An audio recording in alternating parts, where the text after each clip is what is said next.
इतिहास ने मुझे एक नाम दिया, लेकिन उस नाम के पीछे एक पूरा साम्राज्य था।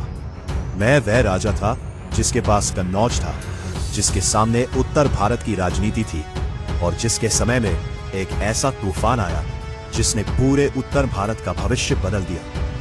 मैं हूं महाराजा जयचंद्र गाहड़वाल। मेरा जन्म 12वीं शताब्दी में गाहड़वाल राजवंश में हुआ।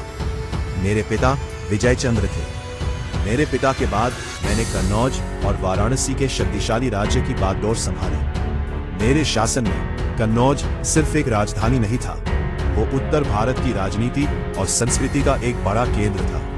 मैंने अपने राज्य को मजबूत किया और गंगा के मैदानों में अपना प्रभाव बनाए रखा। लेकिन मेरे सामने सिर्फ बाहरी दुश्मन नहीं थे, उत्तर भारत में एक शक्तिशाली तगड़ा विरोधी उभर रहा था। अलग अलग राजपूत शक्तियों के बीच सत्ता और प्रतिष्ठा की होड़ भी चल रही थी। उसी दौर में पृथ्वीराज चौहान भी अपनी शक्ति बढ़ा रहे थे। मेरे और पृथ्वीराज के बीच प्रतिद्वंदिता की कथाएं बाद के साहित्य में बहुत प्रसिद्ध हुई, लेकिन इतिहास की वास्तविकता लोक कथाओं से कहीं अधिक जटिल थी। फिर उत्तर पश्चिम से एक नई चुनौती सामने आई।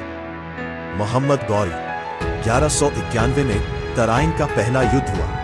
गौरी को पृथ्वीराज चौहान की सेना से हार का सामना करना पड़ा, लेकिन अगले ही वर्ष 1192 में तराइन का दूसरा युद्ध हुआ। इस बार गौरी विजयी हुआ।